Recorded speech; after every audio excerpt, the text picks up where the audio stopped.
Мен birinci жол 95-жылы келгенмін. Мен университетте бүтіп, жиған ақшам менен биринчи келіп Бишкектің топырағын өпкөнмүн. Самолеттен түшүп, учактан түшүпчү. Оғуздоган интернетте чуу жараткан Чуңкурчактагы видеонун башкы каарманы. Анын мамлекеттик тилде кызмат көрсөтүүнү талап кылып жаткан видеосу кызуу талкуу жараткан. Жини келип, эшикти жаап койду. Мен клиентмин го, клиентмин. Экинчиден мен Кыргызстанда жүрөм. Кыргызстанда мен эмнеге мен кыргызча кызмат ала албайм? Түшүндүрүп бериңиз. Түркия жараны Оғуздоган филология илимдеринин доктору. Ал кыргыз тилинен, адабиятынан таасирленип, жалгыз уулунун атындагы Чыңгыз Айтматовдун чыгармасынан алып койгон. Мен бир эле балам бар. Ошол видеону тарткан бала аты Эдиге. Эдигей деген ким? Чыңгыз Айтматовдун Кылым карытар бир күн деген романын башкы кейипкери. Иә?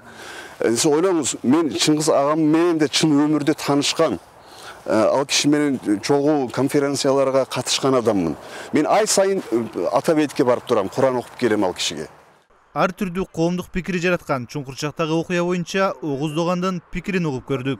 Ошол видеодон көрүнүп тургандай, мен балам экөөбүз лыжа тебүүгө ошол Чуңкурчактагы лыжа базасына барганбыз.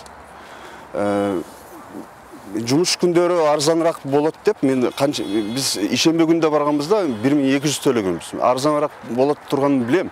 Ошол үчүн кассадагы кишиден сурадым. Канча төлөшүм керек деп. Билбейм да, арзан болгондо 1000 болобу, 900 болобу билбейм го. Ал киши мага орусча бир нерсе деп жооп берди, бир сандарды айтты, мен түшүнбөйм деп жооп бердим.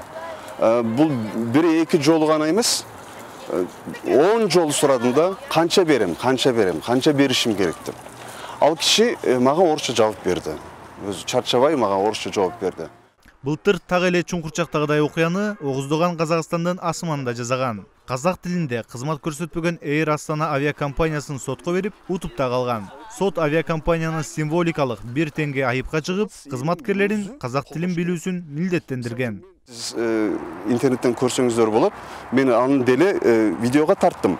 Видео тартып интернетке чыгарсам, бардык казак халкы менен казактын юристтери, патриот юристтери мага колдоо көрсөтүп, байке биз ошолорду казак тилин кор кылган адамдарды сотко берели деп айтты. Биз сотко бердик. Сотко берип биз жеңип чыктык. Кыргыз элинин өзү колдош керек.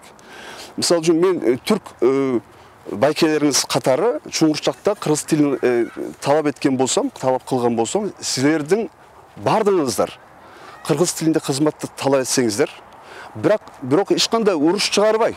Мен байкадыңыздарбы? Мен ал киши менен урушкан жокмун. Жаман сөз айткан жокмун.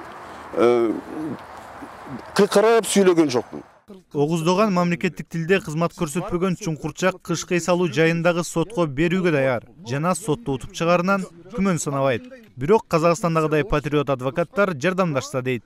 Мен жалгыз өзүм сотко бергеним ыңгайсыз. Бул мен ойлойм, мисалы үчүн Казакстандагыдай кыргыз халкы, кыргыз эли колдоо көрсөтүп жатат. Бирок иш жүзүндө колдоо көрсөтсө.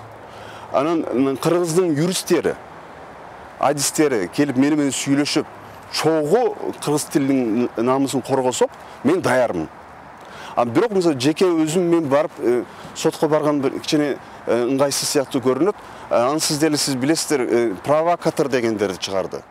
Чуңкурчактагы видео тасма тараган соң улуттук коопсуздук кызматы Оғуздогандын сөзүндө улуттар аралык кастыкты козутуу жокпу деп текшеришерин билдирген. Оғуздоган атайын кызмат тарабынан чакыруу болбогондугун, эгерде чакырышса, бардык суроолоруна жооп берүүгө даяр экендигин билдирди. Чакырса деле мен даярмын барууга.